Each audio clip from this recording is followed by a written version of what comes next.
ومركز التجليات سيدنا محمد الفاتح الخاتم الناصر الهادي إلى صراط الله المستقيم وعلى آله حق قدره ومقداره العظيم ورضي الله عن أصحاب رسول الله صلى الله عليه وسلم ولا حول ولا قوة إلا بالله العلي العظيم يا همة الشيخ احضري لنا بهذا المحضر والتعطفي بنظرة تأتي لنا بظفر.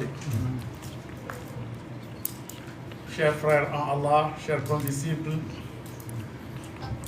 chers muqaddam et éminents asatiz et ulama,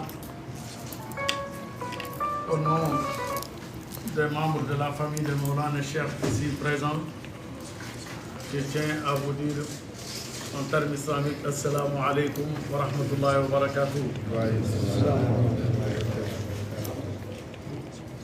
Tout d'abord, je me réjouis de cette invitation que vous m'avez adressée pour venir assister à cette belle hadra, à cette séance qui est l'une des séances tenues pour la grâce d'Allah subhanahu wa ta'ala, Vajalis al-Khayr comme on dit. Tout est bénédiction ici. Mais avant d'aller loin, je ne serai pas très long parce que je connais les contraintes ici et l'heure d'été qui est un peu tardive. Donc je vais essayer d'être le plus bref possible. Mais tout d'abord, vous me permettrez, comme l'a dit, si bien présenté tout à l'heure, Saz Gassama, nous sommes à côté, et à côté de moi, Cheikh Moustapha, que vous connaissez, sans doute comme l'a dit tout à l'heure, qui est le représentant de Khalid en Italie, mais ce n'est pas tout, c'est un fils, le fils de Cheikh Selim Baye, de Rassissa, c'est-à-dire celui qui était à la tête de cette communauté de la Faïda. Mais un grand daïe, quelqu'un qui est en train d'abattre un excellent travail dans cette voie, dans cette da'wah, un peu partout, que ce soit ici en Europe ou au Sénégal. Donc c'est un plaisir de me retrouver ici avec lui, mais également à tout un chacun ici présent, mais notamment Cheikh Mohamed Yal ici présent, et tous les autres frères et condisciples. Ces genres d'assemblées dans ces cités, comme ici à Paris, c'est quelque chose que l'on peut comparer à une sorte de djihad fillahi, djihad al-nafs, le djihad al-haqiqi ou bien le djihad al-akbar. Car on connaît tous les contraintes ici, le temps, le travail, les obstacles, les restrictions. Mais malgré tout cela, vous ne ménagez aucun effort pour être ici, pour vous rassembler, pour tenir la Hadrat Juma, mais avec la Wazifa également. Ce qui est d'une importance capitale pour un Tidjani, un disciple de Maulana Cheikh Ibrahim, et surtout un disciple de Cheikh Tidjani radiallahu anhu. Et c'est une grâce divine. Ce n'est pas donné à n'importe qui de s'engager dans cette voie. C'est le conducteur vers le bonheur qui mène qui il veut dans cette voie. Comme on le dit en arabe, de Saïf ou Sa'adat, de Soukou, Unasan ila hazi tariqa, wa sarifu ilahi, yasif anha akhari. Donc celui qui conduit vers le bonheur éternel. Et le bonheur, quand on parle de bonheur, il ne s'agit pas de ces richesses de ce bas monde. Mais le véritable bonheur, c'est celui qui ne finit pas, qui ne connaît pas de fin. Et il n'y a pas de bonheur plus important et plus agréable que le plaisir de la foi, le halawat iman. Et la foi, c'est quelque chose qui s'entretient. C'est comme un arbre que tu viens de planter. Tu as besoin de l'entretenir, de l'arroser, de tout faire pour qu'il puisse pousser et produire des fruits.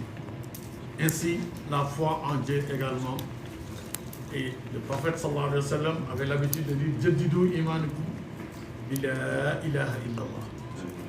Depuis tout à l'heure, nous sommes là en train de scander cette profession de foi, le kalimatul ikhlas, kalimatul tawhid, qui est la ilaha illallah Muhammad Rasulullah. Et Mawlana Cheikh Ibrahim radiallahu anhu avait l'habitude de nous dire que cette profession de foi, le kalimatul ikhlas, il disait que c'est comme un fruit. Il disait laha qishrun wa laha lubbun wa laha lubbu lubbin aydan. Il disait que le kalimat la ilaha illallah, c'est comme un fruit qui a sa peau, la chair et le noyau dedans. Donc on peut le définir ainsi. Et la peau, ce n'est pas notre objectif. Ce n'est pas ce que nous ciblons. Même pas la chair, qu'elle soit agréable. J'ai mon cousin à côté, je sais qu'il ne va pas me tenir rigueur pour cela. Mais c'est le noyau qui est notre objectif. Voilà, et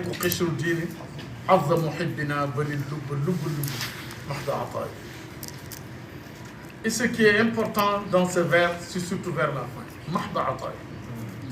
Par simple grâce divine qui se déverse. Donc ce n'est ni l'effort d'aucun d'entre nous, mais c'est par la grâce divine. Allah subhanahu wa ta'ala, comme je l'ai dit tantôt, à l'entame de mes propos, le conducteur vers le bonheur qui conduit vers ici. Et Sidna Cheikh, rappelez-vous, il disait, Al-Khatm Tijani radiallahu anhu, si vous saviez ce qu'il y a de bien et de comme bonheur dans la wazifa, même s'il faut ramper pour y aller, vous allez le faire.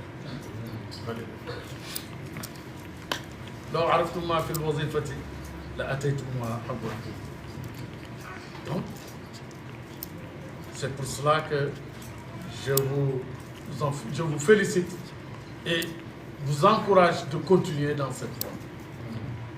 Malgré les contraintes, vous ne ménagez aucun effort, comme je l'ai dit, pour être présent ici, pour assister à la wazifa, à la hadra, après avoir accompli les faraïd, bien sûr.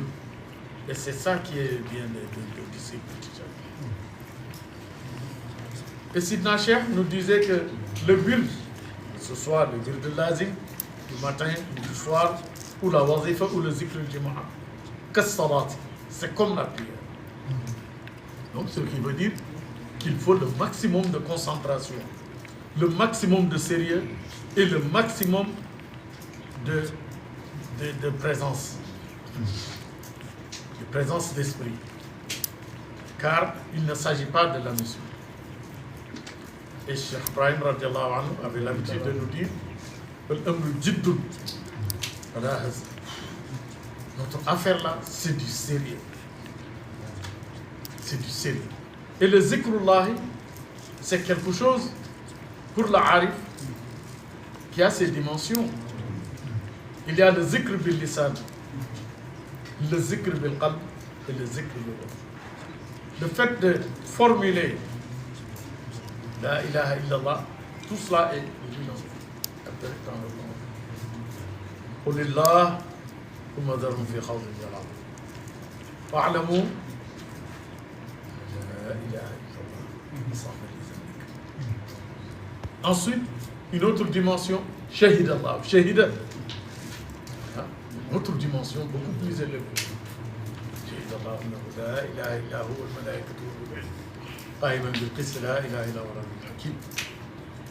Donc, ce qui veut dire qu'il y a, quand on débute par la bouche, c'est-à-dire en prononçant la ilaha illallah, la ilaha illallah, avec tout ce que cela nécessite comme concentration, comme sérieux et comme détermination, cela va nous mener vers le zikr bil qalb. Et de là, le bruit peut accéder jusqu'au zikr bil ruh. Disons même du zikr avec tous ses sens. Je ne parle pas des sens extérieurs zahir, mais surtout batin, al-qat ou khamsi. sirri bil ruhi wa bil khafi. Et là, c'est là qu'on parle de zikr al-arif. Et le zikr al-arif est différent de zikr de non-arif. Celui qui est initié, le zikr de celui qui est initié est différent de celui de zikr du prophète. Parce que lui, il arrive à un moment où il ne distingue plus le zikr, il n'y a plus de distinction entre le zikr, le zakir et le moscou. Parce qu'il est parvenu à acter dans le niveau de l'anéantissement total venant au terme. Et rappelez-vous, Mawlana Cheikh radiallahu anhu qui disait Waqaftu yawm sulasa bi Arafa, azkuru rabbi, zikra abdin, Arafa. Ça, c'est une autre dimension. Voilà pourquoi tout à l'heure, Frédéric Gassama l'a dit, on n'avait même pas envie d'arrêter les belles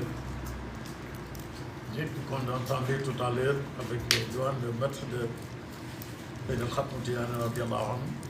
Nous sommes d'ailleurs dans ces mois, dans ces jours, et Yam Tijani de Muharram.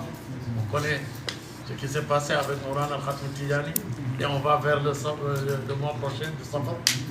Le Maqam al-Khatmiya et le Katmiya de Safar, le 12 Safar où il avait accédé à Maqam al-Khatmiya. Lorsque, quand il tenait par le bras Sidi Harazim, en lui demandant de fermer les yeux, ils se sont retrouvés au Mu'ad. On va de Khatwa. Rihlatu Khatwa. Va savoir. Le secours. Et ce qui s'est passé, on connaît que le Maqam al-Khatmiya et le Katmiya, c'est de ça qu'il faisait allusion à ces Qadam. C'est de, quand il parlait de Qadamaya, d'ailleurs, il a fait appeler Sidi al-Ghali. Aïna Sidi al-Ghali, Aïna Sidi al-Ghali, où se trouve.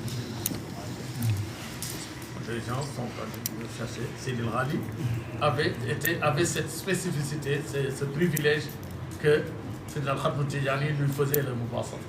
C'est-à-dire comme truc, mais sans qu'il y ait de dépassement. Comme tout le monde connaissait le Jalal, c'est un chef d'Allah.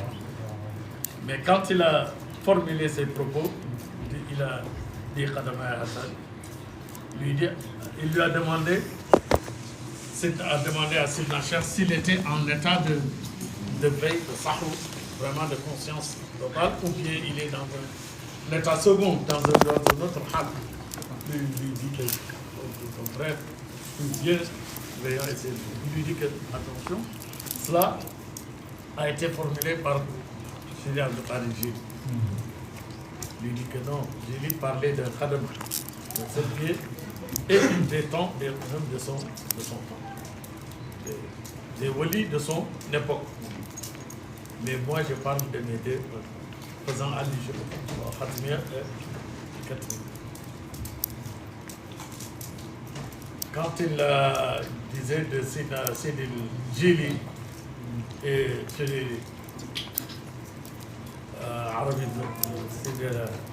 al-Arabi,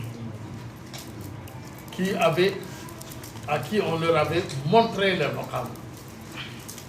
C'est ce qu'ils pensaient être détenteurs de maqam al-Khatm al-Wilayat al-Muhammadi. Et cela, ça arrive souvent.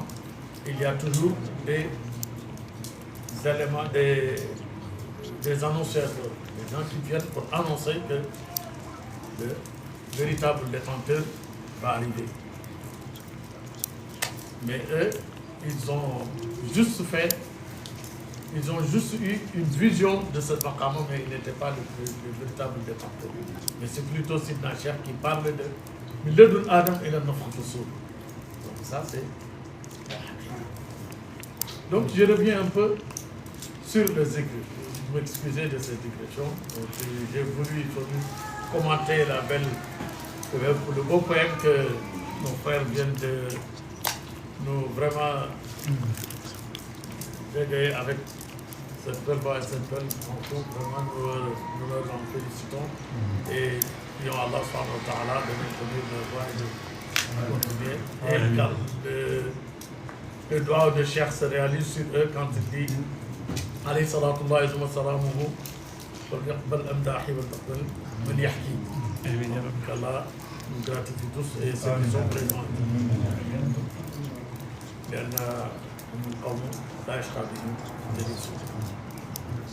Donc je disais que le zikr, il y a zikr et zikr et zikr. Et c'est un Maulana Cheikh Ibrahim radiallahu anhu avait l'habitude de nous rappeler les adab suluk. Parce que c'est avec les adab suluk, c'est-à-dire la bonne conduite, le bon comportement pour celui qui est engagé dans cette voie, dans le cheminement spirituel. Il doit avoir le adab suluk. Pourquoi? Pour accéder au haqa'iq al-jazm. Parce que il a mentionné un peu partout dans les Jawahir Rasail, heureusement tout est traduit, tout le monde peut y accéder maintenant, où il nous met en garde, radiallahu anhu, en nous disant que celui qui refuse, qui s'obstine à rester dans le maqam fana, le maqam al-jazm, celui-là, il est dans un état. Parfois même, il parle de khab majzoub, saha wa tamarrada, wa lam yuhsini ta'at mana al-huda. On balagha al-matluba falyas'a shakiran, wa illa fa jazm ruhi nahji ul-ghad. Qu'Allah nous en garde. Amin. Celui qui, juste à goûter, accélérer un petit peu, on lui enlève le voile et il s'est contenté seulement de savourer cette première illumination. Alors qu'il y a beaucoup de choses beaucoup plus intéressantes en allant de là-bas. Parce que lui, il dit que c'est pas n'importe quel mesure qui est arif. Il n'est pas arif qui il veut. Comme on lui a demandé, il donne la définition de arif. Quand on lui a demandé, lorsqu'il, dans une de ses lettres, tout le monde dit, est-ce que certains secrets sont destinés aux dames ou aux autres? Il dit, أما المقاصد فحظ عارف ما كل مجهول بذاك العارف بل من بقى بعد الفناء والسلك نهج رسول الحق ونفس الملك هذا هو الرجل نساء وذكر وسر للغيب وبال وخطر. Ça c'est clair. C'est lui qui est man baqa ba'da al-fana. Celui qui est, après avoir accédé à la vie, au fatr, a eu le fanaou, est revenu au baqa. Parce qu'il dit par ailleurs aussi, man fani wa lam yaqa, fa huwa sabir. فالأولياء عندهم صبيان فحاشا لأصحاب الشيخ أن يكونوا مفسرين. C'est pourquoi il faut toujours fixer la barre au plus haut niveau. Il était là. أين العارف إذا كان هنا؟ Il était là. C'est-à-dire Daoud Tissé. Et il l'a dit dans une de ses lettres, le Risale de Rouaj Montaqib al-Aziz Jabbar. Il dit que le mouride ne doit pas s'arrêter dans son cheminement spirituel. Et il dit que même s'il arrive à ne dépasser que son cas, son état, حتى إذا لحق بي وأشكل علي حالي يرحل إلى شيخ أعلى مني مقاما. Qu'est-ce qu'il va dire? Qu'est-ce qu'il va dire? Il part voir quelqu'un d'autre, un autre guide spirituel qui le dépasse. C'est lui qui a dit que son fatr a été appelé le summum, la plénitude, alors qu'il était dans son berceau. وقد تم فتحي عند مهدي وقد عانت جميع رجال الغيب تحت الطبع. Et depuis, il ne s'est pas arrêté. Parce qu'il toujours, il dit, c'est lui qui fait son seul. C'est lui qui suit le prophète sallallahu alayhi wa sallam. Et ce seul-là, cette marche, il ne s'agit pas de passer à pied. Il a même consacré un diwan pour ça. C'est le cas. marche du cœur. Et le prophète sallallahu alayhi wa sallam, tout le monde sait qu'il ne sait pas.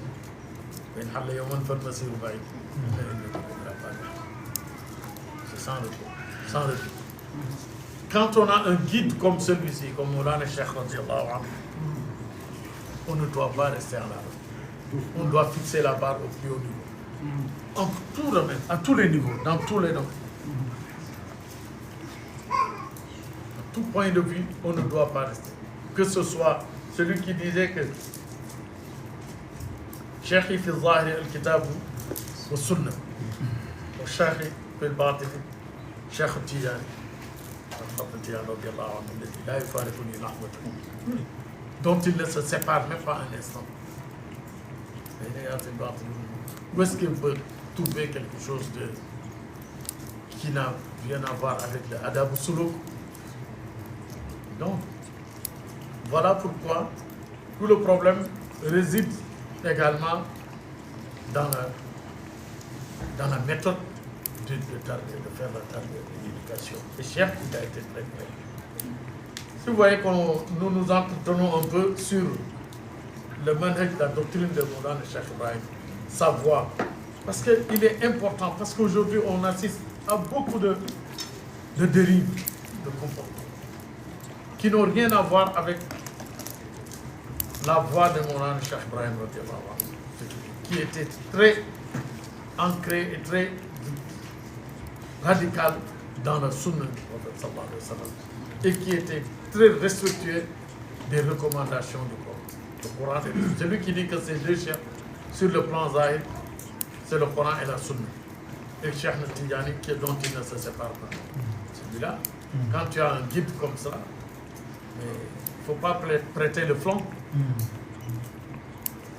Voilà, tous ces ouvrages-là, les Jawahir Rasaïl, tout est traduit maintenant, il n'y a plus d'excuses pour ne pas aller à la source. Il faut aller à la source.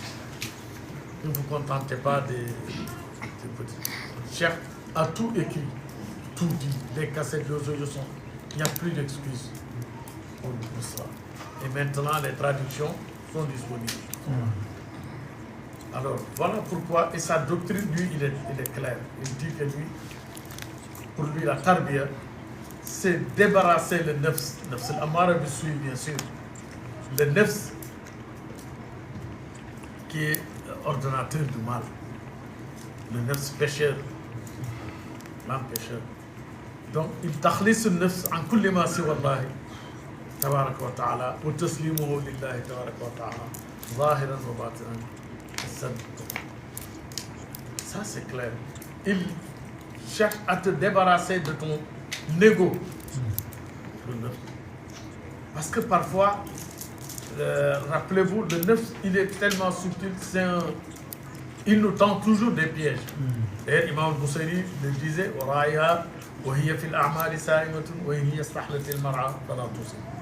même quand tu es en train de faire des actes de surrogatoire, que ce soit obligatoire, des faraïd ou bien des nawafil al-khayr, il vient te perturber. Tu es là en train de faire les équipes. Oh, toi, tu es vraiment tu te concentres, les gens sont en train de dormir, toi, tu es en train de faire des nawafil, tu es en train de faire les écrits, tu fais les écrits, tu as une belle voix, tu fais les écrits. Tout ça, c'est le nefs qui est là, en train de nous tendre des pièges. Il dit qu'il faut le surveiller. Il faut le surveiller pendant que même il est en train de poser des actes nobles de dévotion.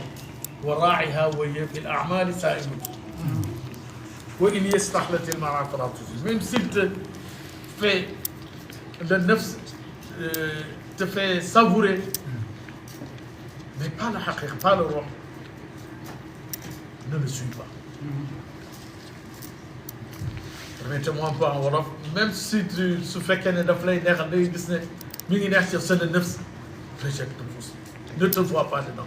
C'est l'ego qui vient essayer de te faire avoir la grossette du outre-avoir. Alors, hélas, Allah subhanahu wa ta'ala, dès qu'il y a le grand, il n'est plus là. C'est pourquoi l'ikhlas, c'est quelque chose de pas très très facile. Et pour celui qui a fait ce cheminement depuis le début, avec les Muqamat Din Salas, les Manazil Salas, Istiqamatu, Taqwa, Sidqu, Ikhlas, Tuma'nina, Muraqaba, Mushahada, Ma'rifa, etc. Vous voyez, tout ça, c'est un cheminement. Et mais c'est sans répit aussi. Il n'y a pas d'arrêt, il n'y a pas de stop. Il faut toujours poursuivre. Donc quand il parle de Adab Suluk et Haqaïq al-Jazm, vous voyez ce que ça c'est lié. Tu ne peux pas, après avoir fait votre toilette dans la salle de bain, sortir comme ça en route sans mettre de beaux habits avant d'aller vers les gens. Ce n'est pas possible. C'est pourquoi il dit qu'on ne peut, quand certains veulent se permettre de parler de Ma'rifa, de trucs en public, c'est l'histoire. Et Cheikh, il met en garde. Il dit que Ifsha'u asrar al-rububiyyati ashaddu min al-fikr, ashaddu min al-haram. C'est vrai que pour un musulman, consommer de l'alcool, commettre l'adultère, commettre le meurtre, ou bien, etc., tout cela, manquer de respect aux parents dans le Qur'an, c'est les kawatibistes qu'on connaît. Mais il y a aussi, pour celui qui pense que ce qu'il est en train de dévoiler, parce que personne ne peut, il y a certains secrets que chacun d'entre nous ne veut pas, on dévoile ça en public. Ainsi, Asrar Rububiyyat, les secrets de la Hadrat Rububiyyat. Les initiés connaissent ce que c'est que Asrar Rububiyyat. Voilà pourquoi il parle de Adam Suluk. Et il parle de Adab sur le plan Zahir et d'Adab sur le plan Batin. De Adabun fi Zahirin wa Batinin bihi yuraqqa al-mar'u lil mawatin. Alors l'Adab, il dit avoir l'Adab sur le plan Zahir. Le comportement, on connaît. C'est-à-dire, toujours ceux qui sont des aînés, tu leur manques pas de respect. Et aussi les aînés aussi ont de l'affection et de l'indulgence envers les petits frères et les conseils. Donc, le adab sur le plan zahir, c'est ça qui te mène d'accéder à l'adab sur le plan bas. Il dit bihi yuaqal mar'u lil ma'. C'est avec ça que tu peux gravir les échelons spirituellement parlant jusqu'à accéder au plus haut niveau de sainteté. Voilà pourquoi ce que nous faisons là est d'une importance capitale. Ça n'a rien à voir avec l'affaire, notre affaire là est du sérieux. Il n'y a pas d'amusement là-dedans. Dès qu'il y a le nefs qui a suivi tout de suite, retiens-le. C'est comme un cheval qui veut s'échapper, tu es obligé toujours de t'arrêter, de tenir bien la bulle pour qu'il ne dépasse pas. Vous voyez, c'est ça le nefs. Et on connaît, c'est avec tous ces niveaux, parce que lorsque tu es engagé dans la voie, il y a le cheminement que tu fais avec ton cher Rabbi. Un véritable cher quand même, au sens propre du terme, comme il l'a décrit avec ses critères. Murabbiyan, Khabiran, Nasihan, Irfan, Imaman, Salihan, avant de te dire mais pas voir un Boubacar avec son avec la canne, tu penses que c'est... Non, c'est pas ça. Il faut déjà observer celui-là, dans quelle voie tu le vois. Il respecte la charia tout comme il respecte la tariqa. Et je pense qu'il est important également d'enseigner le fiqh tariqa. C'est important parce que beaucoup parmi nos condisciples, peut-être parfois, ne comprennent pas certaines règles de discipline qui t'engagent. C'est comme si tu es dans la prière. Le maximum de concentration pour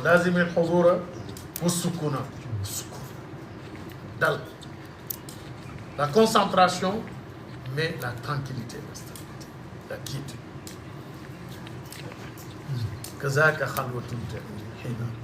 Avant de dire votre murabbiya.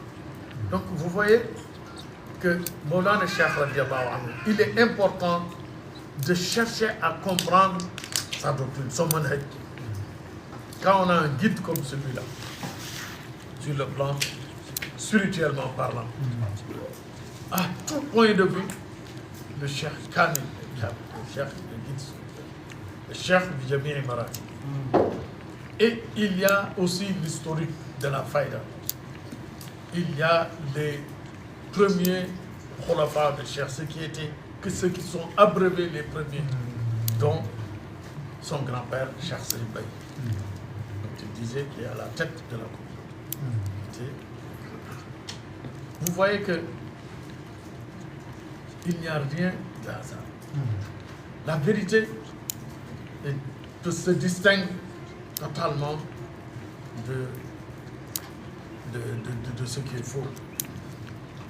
Donc, il faudra vraiment avoir le sens de l'observation, mais également chercher à augmenter, comme il disait Cheikh Wallazi.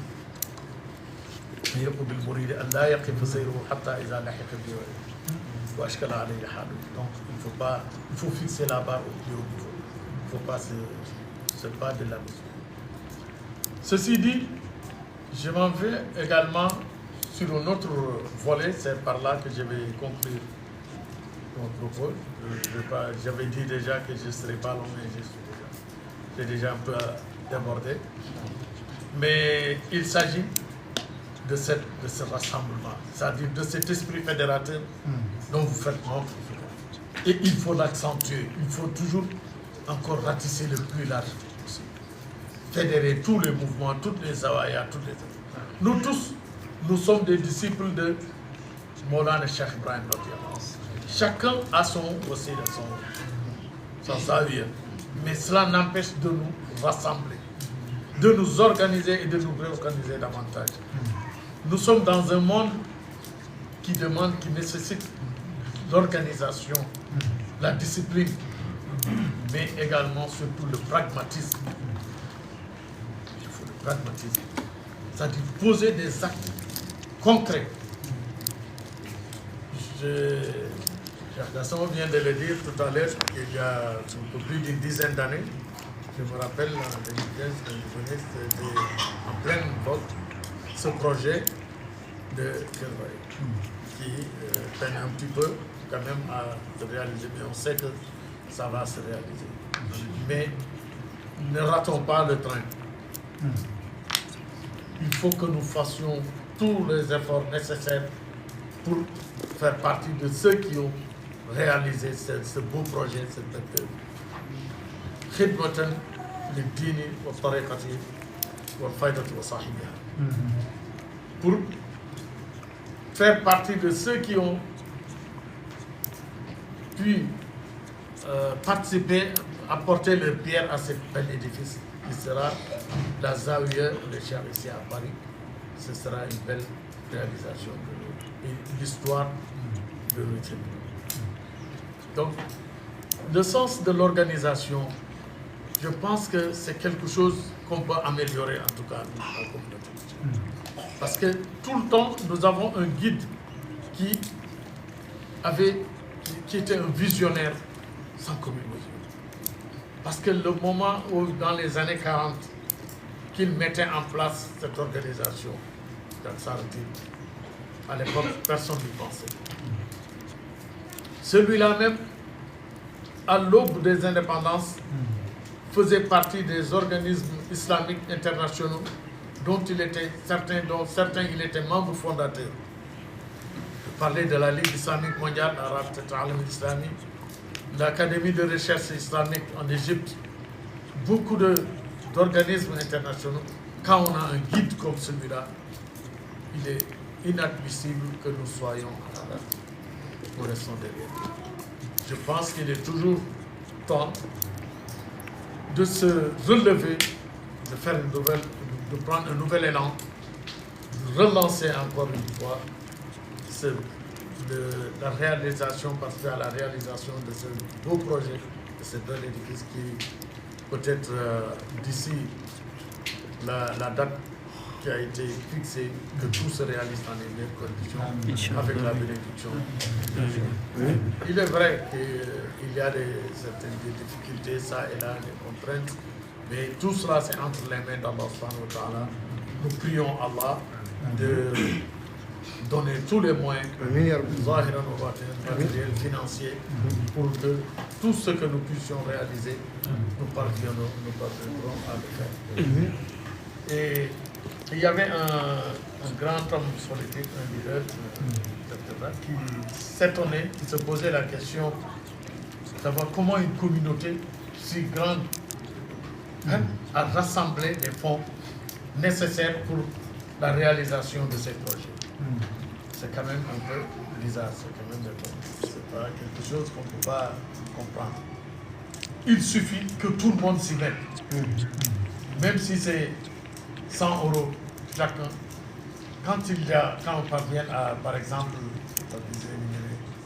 205 000 personnes ici, peut-être que c'est un peu trop, bien. Je pense qu'on peut avoir 1000 personnes parmi ici, tous ceux qui se réclament de chaque part. 1000 personnes, 100 €, ça fait combien? 100 000, 100 000 €. Et ça, pour rassembler ça en un mois, c'est rien. C'est une question d'organisation, vous êtes en train d'y penser, mais je donne juste les suggestions, les idées.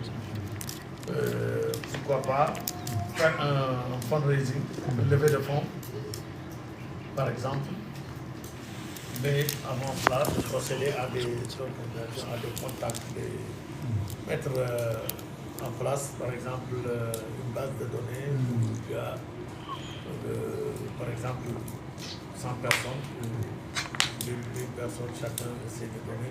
J'ai donné comme ça, mais peut-être qu'il y en a qui peuvent le faire plus. En tout cas, d'ici la date définie, ce sera possible de rassembler une centaine de milliers d'euros. Ce n'est pas impossible. Il ne faut pas dire aux.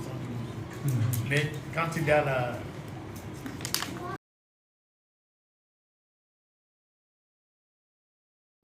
C'est une communauté qui se compte par des millions de personnes. Rien ne peut leur être impossible.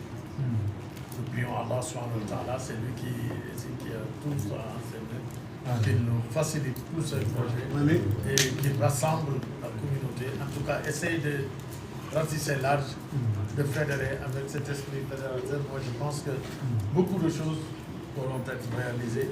qu'Allah guide nos pas vers ce chemin et qu'il nous donne la possibilité, qu'il bénisse toutes nos actions et toutes nos activités, qu'il nous ouvre toutes les portes, tous ceux qui ont des difficultés de quelque sorte que ce soit, qu'Allah nous donne la facilité, qu'ils puissent parvenir à ce qui dépasse même ses attentes.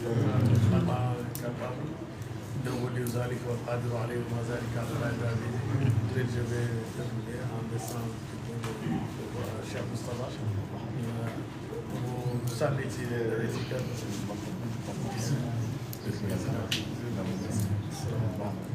Assalamu alaikum wa rahmatullahi wa barakatuh.